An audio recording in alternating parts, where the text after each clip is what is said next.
Yo, yo, yo, yo. This is Candy B Knittin. I'm Candy B. I be knitting. And this week I thought I would, last week I showed y'all my finished Vertices Unite. Well, my almost finished Vertices Unite. And I talked all about the pattern, what I thought of it, etc., etc. And this week I wanted to kind of zero in mostly on the yarn that I used and my experience with that. So this is my 100% finished Vertices Unite. It's been washed, it's been blocked. Um, the what do you call that? The special feature of this yarn that I want to zero in on is the fact that this is all single ply yarn, and the it grew a lot in the blocking. That's not the single ply. That is the fact that it's mostly superwash yarn. For a reminder, and I'll put it down below, and I've repeated it several times at this point. Most of this is Yarn Rehab, aka Meadowcroft yarns, Lorn base, with a little bit of Woolen Boon and a little bit of hand spun Neighborhood Fiber Co. And so this is how much it grew. You can't really see it because you're out of frame, but just know last week I was holding it end to end, and I'm about 5'6", and the shawl was about that same length. This week I can wear it like this, and this is how I usually wear my shawls, kind of bandana style. And I can pull out the ends like this, and it is about my wingspan. So it probably grew about a foot in the blocking process. And that is a feature particular to superwash yarn. I know a lot of people aren't, there's a whole anti-superwash, pro-superwash debate. The Woolen Boon was probably the most unpleasurable to knit with because it had basically superwash is a chemical process that is done to raw wool. Raw wool is known to be, toothy. The fabric grabs to one another. It's how you felt yarn. The reason that yarn felts is because of the properties of wool itself. And there's a process called superwashing where they take all of the scales off of the wool, and it makes it much softer, much smoother. A lot of people complain that wool is very scratchy, and superwash wool in general is pretty smooth and soft. But also it makes it, the idea of being superwash means you can machine wash it and possibly dry it. And so this Woolen Boon yarn definitely had those properties of a superwash wool. There was like a squeakiness to it. It's known to grow. It dyes very well. So, usually when you see those, a majority of the big indie dyers do prefer a superwash base because it takes dye very vibrantly. This yellow is not superwash. And so the thing with this is that it grew a lot, and because it doesn't have like those fluffy scales inside the yarn that clings to itself, it doesn't really bloom when it blocks or when it's washed. And so you still keep a lot of the stitch definition, which we're going to get into single ply, but generally speaking, single ply, you don't have as much stitch definition. And so retained a lot more of that, but in areas where it's my hand spun non-superwash yarn, you can see a little bit more blooming in the yarn. So I really enjoyed working with, aside from the very superwash feeling of this Woolen Boon, I really enjoyed working with singles yarn, and that's not a fault of it being a single, it's a fault of it being superwash. This Lorn base from Meadowcroft, literally the only thing I dislike about this yarn is that they were branded under Yarn Rehab, which I don't really care for that type of language associated with crafting. It's like their email address was like enabler, and like that whole idea of like hoarding and being a yarn addict. I really don't care for that type of language. It's nothing to do with people who drink or use drugs or anything like that. It's mostly like, why does that have to then go into yarn and go into like, oh, this usually like cooking is like that too, where they use that kind of language. And I just don't get it. But it seems like they mostly brand under Meadowcroft. But that's literally the only thing I didn't like about this yarn. Other than that, it's a singles base yarn and it's superwash, but it has like this toothiness and this textural quality to it that it feels non-superwash. And so that was really interesting and really fun to work with. In contrast, like I said, to this woolen boon, for the woolen boon, I almost started using a mohair with it because the textural experience was a little bit off to me. But in general, I really liked not only the base I was working with, but the fact that it was singles. Singles means literally just one ply of yarn, and the one ply is just really round and plump, and it just was a really pleasant textural experience, especially like I said, this my hand spun and working with this moon Lorn base. And it also had kind of almost had a thick, thin quality, like my hand spun, not as inconsistent as my hand spun, but definitely felt more organic. That's the other thing with singles base is because you don't have a lot of times multi-ply yarn, it can balance out uneven individual plies, but single ply yarn, all of the unevenness will really show through.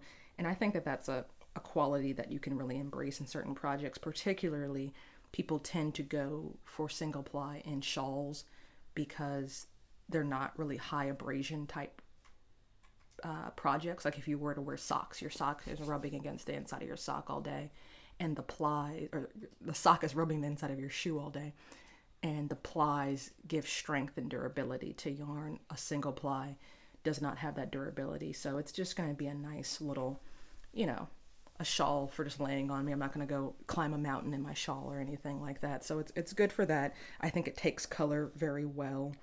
Like sometimes, if you had like 8 plies in a sock yarn, sometimes it can be very nitpicky. Obviously, no one's like going up to you and staring deep into the stitches of your knitting, but as far as just a plain garter stitch, it's just the roundness and the plumpness of the single ply. It really shines the color of the yarn as opposed to seeing the individual texture of the strands of yarn in the stitch, if that makes sense. I really liked it. The only thing is, like I said, it's not for high abrasion, rough and tumble type clothing. I wouldn't knit my children a sweater out of single ply yarn. But also, it doesn't frog very well. Like there was certain parts where I made mistakes here and there. I had to pull things out. And as I was pulling things out, I could already see the yarn was starting to fray a little bit. And, you're going to get probably more pilling than usual. And like I was looking at it in certain parts, I was like, oh, this yarn looks really, really thin. But as I was rubbing it and running it through my hands as I'm knitting, I could see it kind of fluffing and floofing out, and you can see kind of the fibers coming off of it. I also had to be very confident in my knitting as far as splitting the yarn. Like if I'm knitting with a multi-ply yarn and I take my sharp chalging needles and accidentally stab through the plies, sometimes I catch it and I fix it and it's almost like a drop stitch, but sometimes I don't catch it, and so those extra plies will give at least some strength to a split stitch. But if I'm knitting with a single ply and I stab with the yarn, there were points where I kind of like almost like chewed up the yarn. It was like, really ratty to work with because I had stabbed it with the needle. And so I just had to make sure that I kept it very neat, kept it very confident. So I would recommend it for projects that are more, that either you have a lot of confidence in, you're pretty sure you're not going to frog it, and things with maybe like a more simple stitch count, more simple techniques in it. Like I wouldn't do a whole bunch of manipulating, like making bobbles and things like that, because you're going back and forth into the yarn, and the more you're manipulating, the more you're running your hands through it, the more you're kind of messing with the integrity of that yarn. One more note I wanted to make about this, and the fact that it is mostly superwash, and the reason I had to, I do like to wash a lot of my knitwear because I want to say the Woolen Boon I did get from an LYS, like a proper yarn store. The Neighborhood Fiber Co. I think I got it from Maryland Sheep and Wool, I want to say. So I got it from outdoors. And then the Moon Lorn from Meadowcroft I got from a thrift store. So no matter what, I was going to wash, like really give it a good wash. But, you know, if it was like brand spanking new yarn right out of an LYS, I might just wear it for a while without blocking it and wait till it gets dirty enough and then wash it and block it then. But the other reason I needed to wash and block it, aside from making sure the yarn was super clean before I stored it with my other wool items, is that, and don't be upset with him, it was an honest mistake. Mr. Rulu did accidentally spill some coffee on this, and it was probably mostly my fault. I'll be honest, it was mostly my fault. I had my coffee in a very precarious situation, and the amount of coffee I drink, the amount of knitting I do, and the fact that I have 2 very young children in my house, I'm shocked that it took this long to significantly spill coffee on any of my knitting. So it actually, you know, the record is actually pretty good in my household. But I did wash this with that laundress soap I told y'all about a couple of weeks ago, and I marked it with a stitch marker where the stains were, and it came out very nicely. And probably the fact that it's superwash yarn, and you know, I can give you another recommendation for that soap. It came out very easily, and so I'm pretty happy about that. But going back to the yarn, I told y'all one of my beefs, if I could beef with this shawl, I'm going to put it away now, is that it left me with a lot of yarn left over. And so I was like, I've really actually enjoyed knitting with this yarn. One of my goals this year was to use up this yarn, not only use more hand spun, check, but also use this yarn that I had gotten from a thrift store. And so I'm just like, I'm just going to keep going, especially when I enjoy knitting with a yarn. It's like, I might as well find something else to do with it. And so I'm going to show y'all what my next project is going to be and talk a little bit more about knitting with this yarn. So I think I told you I have about half a skein of the blue, the red, and the purple left, very little of the green left, and a metric butt ton of this yellow left over. This is the hand spun that I made. And so I am now making, drum roll please, the Pouf cardigan, and it's just starting out. And this is a free pattern by Beata Jezek, and she is the dyer behind Hedgehog Fiber Co. And the other yarn I'm going to use once I'm done with my Vertices Unite color, I'm pulling in, these are the, if y'all go back to the episode where I was casting on the Vertices Unite, I considered using, which I kind of like, oh, I could have done that. That would have been nice. I was considering using this as 2 of the 5 colors. And so instead of doing a 5-color shawl, I was going to use these 2 as 1 color and then bring in some other colors, which looking back on, I could have done that, whatever. It's all water under the bridge now. But this is Black Smoke Fibers. And this is her fingering base. This is 100 grams, 462 yards of a 75% superwash merino and 25% nylon in the color snakeskin. And this is my other singles yarn, so I'm like slowly but surely, I think this is all the singles I have unless I spin more singles yarn. And so by the end of this project, I will have gone through all of my singles yarn. And so the Pouf cardigan, as I said, is a cardigan.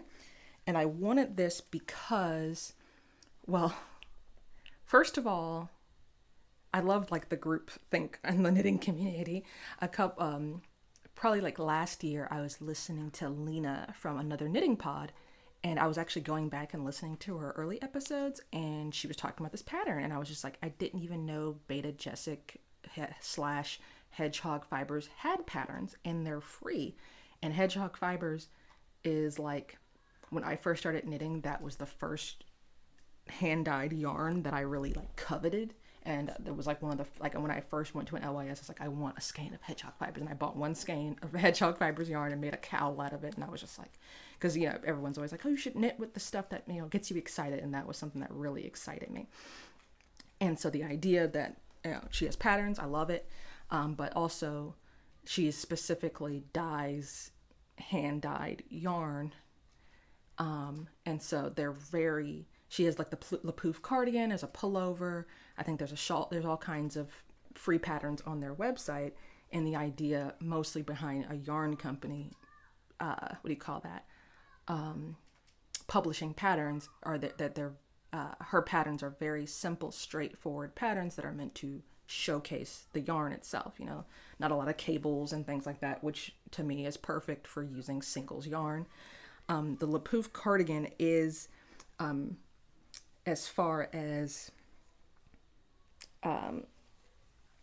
the intention behind the pattern, it's shown as a fade, and they actually sell 5 skein fade sets to make the cardigan, and there's a few notes in the pattern to make the how the fade works. And basically it's you're marling 2 fingering weight yarns together, and so you're knitting with 2 yarns together. You start off knitting the same color together, and then as you're going through the pattern, you're dropping 1 yarn, picking up a different color, and you get a fade. All I'm doing is I'm using this yellow because I have the most of this yellow, and so I'm holding, I started with the green, so this is the green and yellow. Now I'm on the blue, and this is the blue and yellow, and then I'm going to go into the purple, and then when I run out of this yellow, I'm going to pull in the green and hold the rest of my Vertices Unite yarn with this. And then by the end of the project, I'll probably be done with that. And then for the button band, the cuffs, I'm going to use this held double, and it'll just be solid or variegated. It'll be the same yarn held together. So it's going to be like a deeper green as opposed to this marled look. And yeah, so I started off with the green. I only had a small nugget of green left. That got me to here. And I've got this much blue left. And then I'm going to go into this much purple. And then last but not least, I've got the red. The red I'm saving to go with the green because I started off doing the red second because I was just going by the least amount of yarn by weight to most amount of yarn by weight. But ba-da-ba-ba-ba, I'm loving it. I do not like red and yellow together. So I was just like, I'll save this for later in the project. It's a very simple, like I said, top-down cardigan. Oh, that's the other thing I wanted to mention. Lena, I was watching an old episode of Lena, but then this year I'm watching Pine Barren Knits, and they're doing a knit-along for the Pouf, and so I'm just like, okay, I guess that's like just perfect.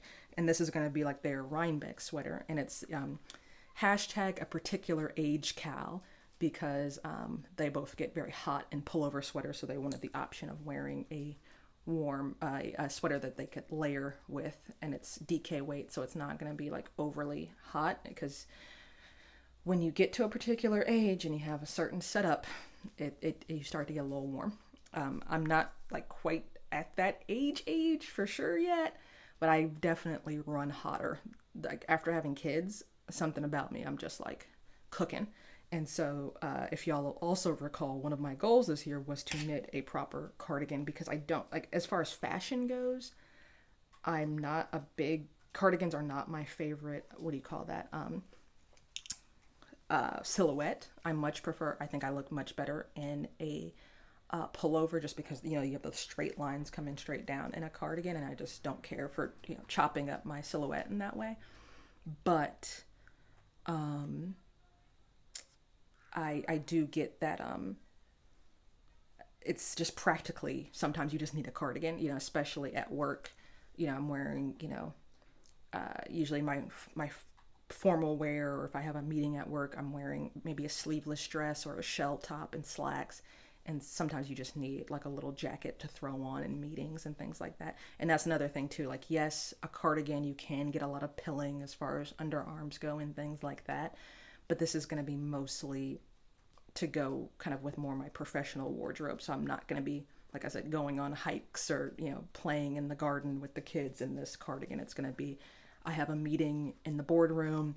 I have on, a sleeveless pencil dress. I'm throwing this over my shoulders. And that's another thing too about this pattern. A lot of people complain that it does not sit very well on the shoulders, but I'm not, like it kind of slips down a lot, but I'm just going to be sitting probably on a WebEx or sitting in a, like I said, a boardroom or something like that. And so I'm not super concerned with that. And also, like I said, with working with singles yarn, I didn't want something that was too complicated and I end up frogging. This is just a simple top-down raglan.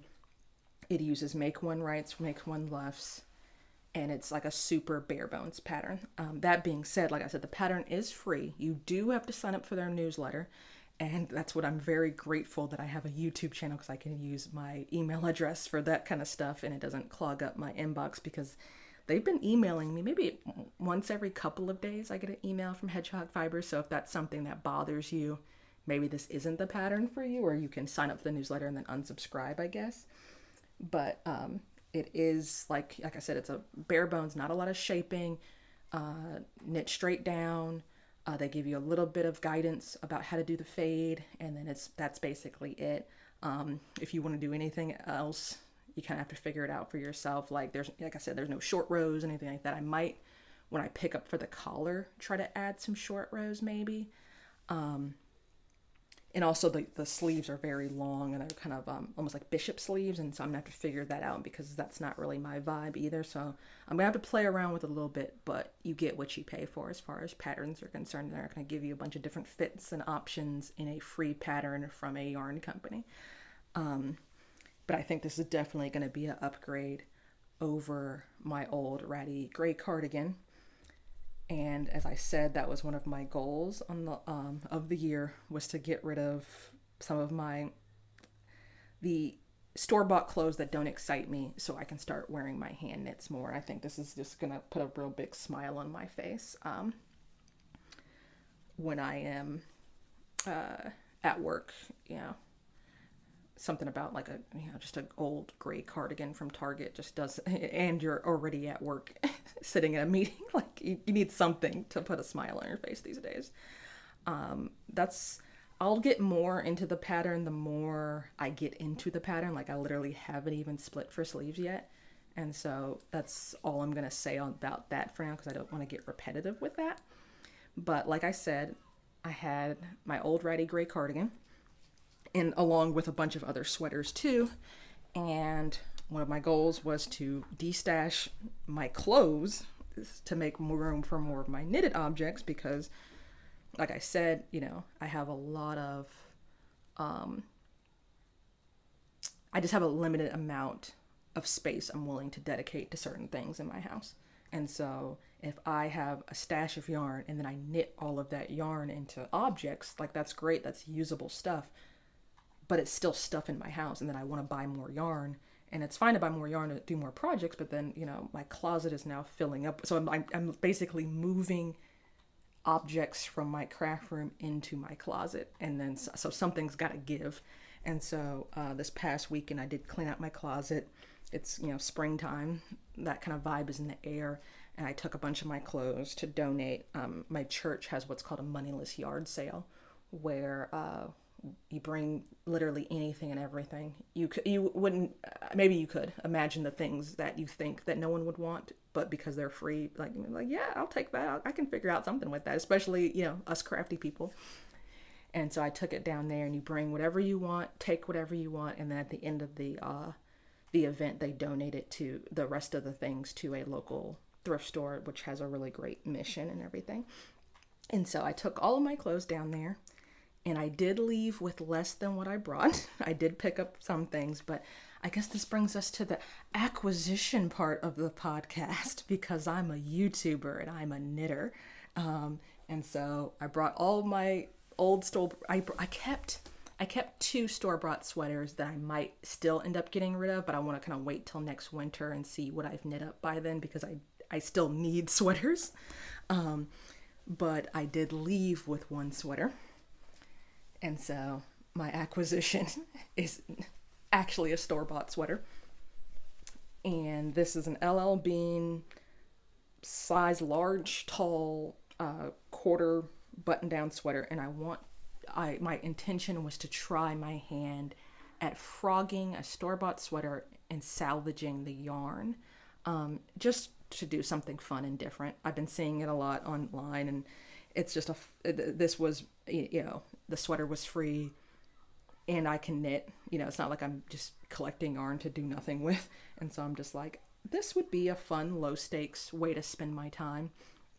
I don't know anything. I have since done some Googling, but my first thought when I saw it was, it's 100% wool.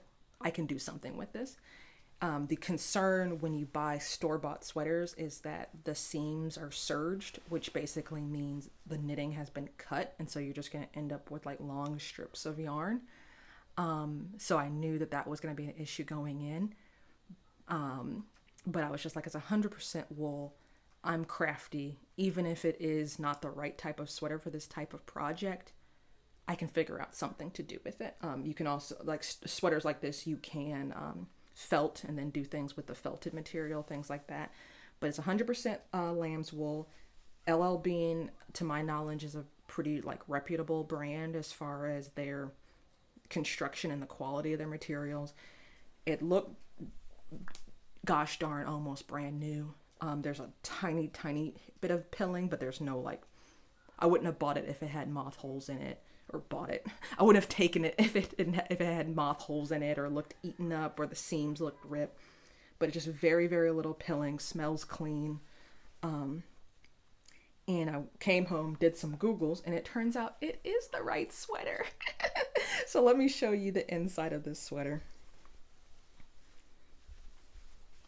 And my thought here is that I can take it apart, and you see the striping on here. Striping really isn't my jam, but I'm thinking I can use this yarn. I have a couple of Jen Steingass color work yoke patterns. And so I, especially, I got blue, red, green in the sweater. And so I'm thinking that it might make a nice yoke, and then I can, what do you call it? Do it that way, because yeah, like I said, striping in this fashion, y'all have actually seen a lot of my striping, but this is not my personal fashion style. But the thing to look for if you're curious is, and because I'm a knitter, I kind of know that the serging part, I'm not a sewist, so I'm just like, I hope this isn't serged. But you can see two sides of knitted fabric that have been seamed together, and so and then they sew. It's set in shoulders, fully seamed. So it's not like a continuous top-down yoke. Like that would be like the most ideal thing, and you would get long swaths of yarn. It's still gonna be a bit choppy, which I don't mind, because I think it'll give me more manageable balls of yarn when I'm done. But yeah, this is what you want to look for: two seams, and it's like actually seam. But this is and this is quite common. The shoulders are usually serged together in sweaters like this, so this yarn is not going to be usable. This is just going to be a lot of shredded fiber up here. But there's going to be, this is, like I said, this is a size large tall, so it's going to be, this sweater is too big for Mr. Rulud, so it's going to make a good sized adult sweater if I choose to make a sweater. And basically I used I've already started unseaming it, so I'm going to end up with a front panel, a back panel, and two sleeves. And the fact that it's 100% lamb's wool, that means I can splice together the yarn anyway and make bigger skeins if I want to. But basically I went through with a crochet hook and was able to find the seams. They say usually you should start with the underarms. It's interesting. I'm also learning a lot about construction, which I want to do. I want to kind of lay all the pieces flat before I start taking the yarn out of it and actually take some measurements and just kind of see how mass-produced sweaters are made, because it is a fascinating thing. Like for instance, rather than weave in the ends, they actually took the plies and braided them and knotted them at the end, and that's how they finished off the sweater. And then there's areas, which I was really delighted to find, where the ends aren't quite woven in, so that's gonna hopefully mean it's gonna be easier for me to frog. And so, yeah, I'm very interested to take this all apart and kind of get deep into the science of how construction, things are constructed, because like I see things online and stuff like that, but it's definitely going to be an experience. It's an offshoot of my knitting, and I think it's going to be a nice, like last night, me and Mr. Roulet usually watch TV together on Friday nights, and this took me all of 2 hours. Like we watched we watched an episode of a show, then I watched another episode of a show, and it took me that long. And so this is not a quick process, and you have to be pretty methodical about it. I do own a seam ripper. That's essential. And you take the buttons off, you take all the extra stuff off, the tag, all that stuff off. And then, once you find a seam, you kind of just go for it. But I'm going to try to take my time, be super methodical, be super organized, get them all into balls, get them all organized and weighed, and just kind of see where this takes me. Definitely more to come. The other thing that I thought was interesting, though, is that I think, we'll see when I get into it, but this yarn might be yarn held double. And the thing that I thought was interesting, I don't know if you guys can tell the gauge on camera, but this appears to be like a worsted weight sweater. Like it's definitely on the bulkier, thicker side. But when I went to unseam it, this was the yarn that was used to seam it, and it's fairly thin, and it was held double to seam it up. And so I'm like, maybe this is the actual yarn itself, and then they just make more, these ply, they hold more and more of these thin strings together to make the bigger strings. I don't know that yet. But I also thought this was an interesting thing, and a tip I've heard before, where if you're knitting something out of bulkier yarn, seaming it with a thinner yarn can make it look a little bit neater and cleaner, and you won't have like a lot of bulk and weird things happening in your seams. And so maybe this is a thicker yarn, or maybe it is yarn held double, but the idea of having a thinner yarn that coordinates with your thicker yarn for seaming, I think is interesting. So I'm going to leave it there. Do you like to knit and or crochet and or weave with single ply yarn? It seems like I always get like, which that's the antithesis of my personality. People are like, oh, don't knit with singles. It doesn't last and blah, blah, blah, blah, blah. I'm like, well, why would they make singles if you're not supposed to use them? And I totally understand the construction behind yarn, and I get why a singles works for this and doesn't work for that. But the idea that I should never do this, or if you do that, that's going to happen, it's just something I always reject. And I'm just going to be like, I'm just going to go for it. And I actually love it. And I think I might be looking for more singles. Let me know if you like singles, you hate singles, if you're nervous about singles. Have you ever frogged a store-bought sweater before? Have you ever what do you call it? I forget the word they use for it, but have you ever gotten yarn from a project before? Whether that be, do you frog your old knits a lot? Let me know. Let me know, of course, in the comments. That can be really helpful to people, just ideas in general about how to be cost effective and environmentally conscious and efficient with your knitting. The idea of taking I have mixed feelings about this. I really do. And I don't mind if y'all have mixed feelings about this as well, because taking this apart is kind of putting in me and my feelings a bit, because I'm just like thinking about the person who worked really, really hard to make this. And that's a thought too. And so if you feel that way, feel free to chat with me about that too. Does that make you feel like, someone really, that's someone's job to do this, and the feeling the almost like I feel like you put a certain amount of energy when you knit something or when you make something. And what does that mean? What kind of energy comes from taking something apart? I don't know. Maybe I'm overthinking the whole situation, but let me know.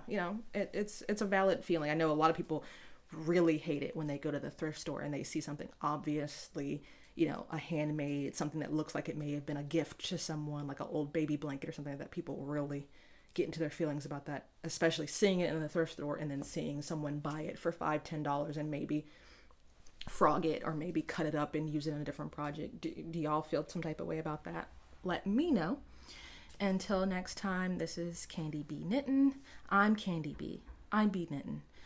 Like I said, hit me up in the comments. I love to respond to everyone in the comments. Like, subscribe. You can email me, candybknittin@gmail.com. Hit me up on Instagram at Rulude. I just went to a plant sale today, so my gardening content is definitely going to be coming back on Instagram. Until next time,